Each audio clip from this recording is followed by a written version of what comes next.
Dobar dan i dobrodošli u novu neovlašćenu proveru polovnjaka. Danas vam predstavljamo Alfa Romeo Stelvio Q4. Neomašćeni.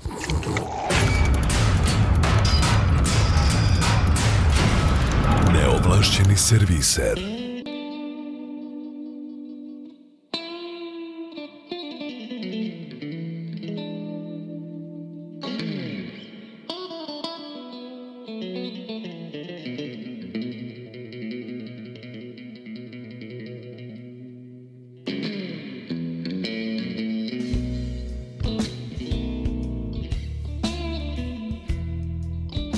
Pre samog snimanja ovog klipa podelio sam svoje iskustvo sa poslednjeg sajma automobila sa vlasnikom baš ovog automobila i poklopila su nam se iskustva i mišljenja. A to je da te 2019. kad je realno bio zadnji sajam automobila koji smo mogli da vidimo baš u tom svetlu pre ove cele situacije na našoj planeti Zemlji koja je okrugla, nije ravna, okrugla je. Znaš, postoje neki zakon, ali dobro, to je totalno nebitno. Jedini brend i jedini štand koji je isticao više od drugih na tom sajmu 2019. bila je Alfa. Giulia i Stelvio su bila dva modela koja nisu bila nalik ni na jedan drugi. Wagen grupacija je ista, mečke su iste, BMW je isti. Svi živi imaju grilove, imaju ovo, imaju ono. Jedino je Alfa izašla opet sa nekim dizajnom i izašla je sa nekim agregatima meni i tada i sada totalno nepoznatim. Tako da danas ćemo pričati o raznoraznim stvarima. I pričat ćemo o motorima i o menjaču i o svemu, ali zaista teško je pričati o novim tehnologijama pre nego što nam uđu u prste i u ruke. Tako da ne bi pričali loše fore o Alfama, zapravo svi oni koji imaju loše fore o Alfama mogu i da kliknu na unsubscribe, jer ovo je zaista mnogo dobar auto. Dobro. Znaš zašto sam rekao nema loših fora? Zato što treba predstavimo vozi, pomoć na putu, tako da nemoj da povezujete Alfu i pomoć na putu, jer realno, znaš, to je... Znate da su drugi radili neke statistike u kojima je Volkswagen automobil koji se najčešće kvari, ja u to ne verujem, ja zapravo mislim da je to... Francuz... Ali nije, zapravo su Italijani i od Italijana baš Fiat. Vozi vam predstavlja paket EU1 i ono što mi naglašavamo sa vozi zapravo nije priča dobrog iskustva koji su svi već rekli i potvrdili sa vozi koji imaju EU1 paket ili neki drugi paket ili koriste vozi. Zapravo je stvar u tome bolje sprečiti nego lečiti. I koliko ti se isplati da zaista plaćaš neki šlep iz Mađarske ili bilo gde koji god automobil da voziš ili da jednostavno imaš pomoć na putu i da ne brineš ni o čemu. Mi preporučujemo vozi i generalno da vam kažem, Murphyjev zakon je uvek takav, kad imaš pomoć na putu ništa ti se neće desiti, čim nemaš pomoć na putu baš tad se desi. Ajde sad da pričamo malo o Alfi. Pred vama je Fiat Chrysler Automotive, zapravo FCA motor. Ne znam šta bih rekao. Znate i sami da ne volim da pričam o nekim agregatima, menjačima, trapovima koje nisam radio. 2019. je, o nekim stvarima možemo da pričamo već unapred, a o nekim smo dosta skeptični. U pitanju je 2.0 turbo benzinski motor, nove platforme i sada ćemo pričati malo o tome.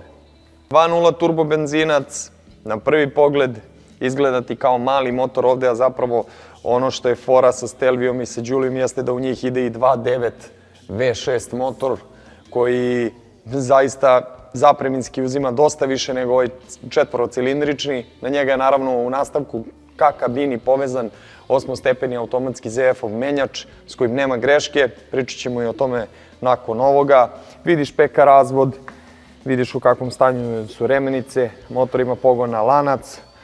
Ovaj motor zapravo je nešto o čemu ja ne mogu puno da pričam. Do sada se niko nije žalio na automobil i na agregat, kamoli na menjač.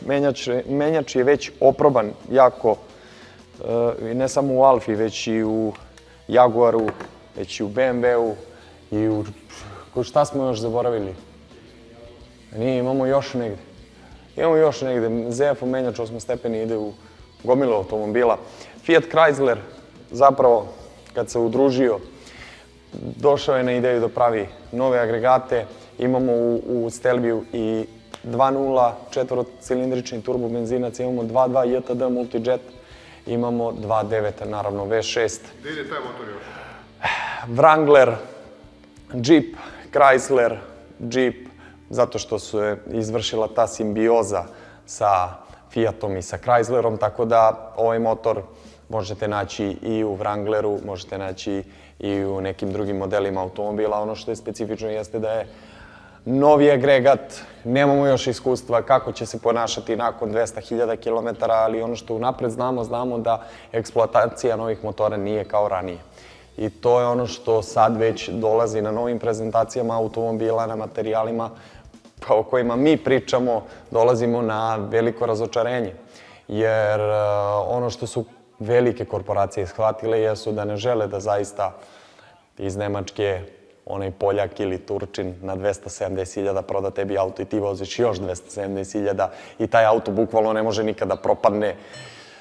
Neke stvari će se promeniti drastično, ali kad bi osvrnuli priču baš na Stelvio i na Alfu, pored ne samo lepog izgleda, imamo nov agregat turbobenzinac na koji se niko ne žali, imamo automatski ZF-ov 8-stepeni menjač koji rasterećuje kompletno automobil, potrošnja je automatski manja, kao kad bi imali 600-stepeni ili 7-stepeni, 8. stepen prenosa, zaista ovaj auto pliva i auto je za svaku preporuku.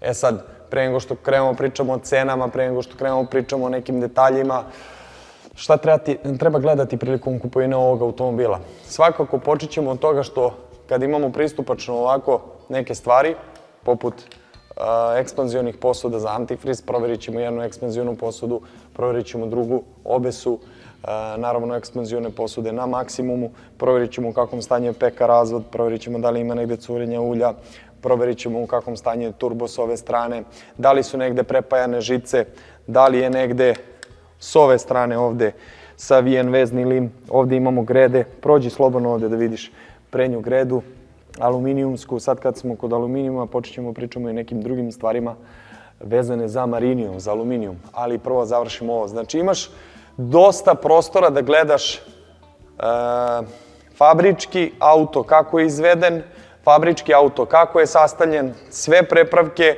koje ti odmah na prvi pogled se čine kao nešto što nije tu bilo ili nije tako bilo, a iole poznaješ automobile, možeš da proceniš da je došlo do izmene nekih stvari. Naravno, postoje i drugi načini da proveriš stanje automobila, ali o tome ćemo neki drugi put. Specifično za aluminijum, duple viljuške, aluminijumsko vešanje, konačno. Aluminijumsko vešanje koje svi mehaničari kao i ja mrzimo, ali zaista. Aluminijumska vrata.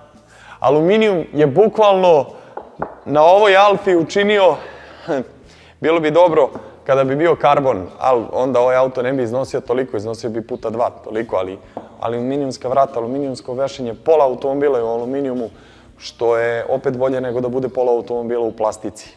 Je li tako, Boki? Tako je. Ajde sad malo pričamo o cenama. Znaš da ne pričam nikad o interijeru, ali druže, od ovog start dugmeta, od kazaljki, od prekidača, od svega Alfa, druže. Ne znam, ovo je veliki pozdrav za Alfa Romeo Klub Srbija, ljubi vas brat. Isvelikao sam onu polo majicu, ako može pošaljite mi još jednu, platit ću. Ljubi vas brat. Fora je, znaš. Izgledam kao plaćenik, znaš. Strani plaćenik, domaći izdajnik. Voleo si VW. Volim ja i dalje VW, ali kad bi gledali zaista estetiku, VW ne može prismrdi Alfi po pitanju dizajna. Koji god, kako god. Jedini je moj problem što sam zarobljen u DDR-u, pa volim Golfa dvojku, to, znaš, kao i ti, Boki. Neun, cikluf, balons, znaš, pesmu, kako ne bi znao. Cene, mali servis, 2 glave ili 200 eura.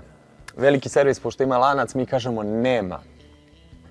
Ali zapravo, pod veliki servis uzet ćemo zamenu pumpe za vodu i PK razvoda od 400 do 800 eura. Registracija za ovaj automobil od 280 konja. 2.0 je 280 konja, druže, ali je napregnut ovaj motor. Registracija je 33.000 eura ili nekih 250 eura, što je smešno za 200. Da, što je smešno za 280 konja i 2.0 motor. Zašto sam rekao da je prenapregnut? Prenapregnut je zato što je kao 1.5 TFSI. Mnogo konja u maloj kubikaži, downsizing motora, povećanje smanjenje emisije izduvnih gasova, naravno ima DPF, naravno ima EGR, naravno ima gomilu stvari, ali nema plivajući zamajac. Nema plivajući zamajac, automatski 8-stepeni menjač.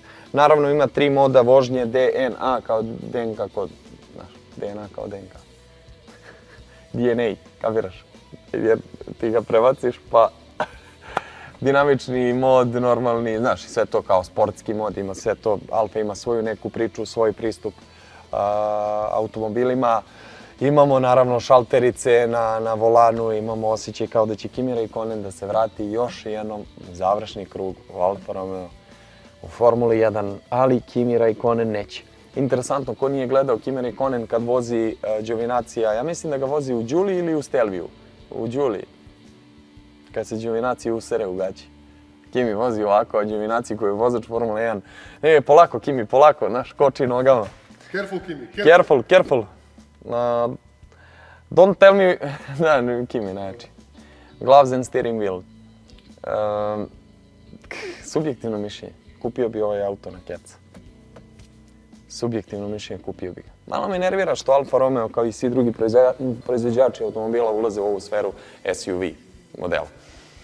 Ali opet Alfa je Alfa. Hvala vam puno na gledanju ovoga klipa, lupite like, share i subscribe i kao i uvek poštujte Alfa Romeo. That song sure was mighty fine. Yes, y'all sure was. Let's hear what they got next in line for us.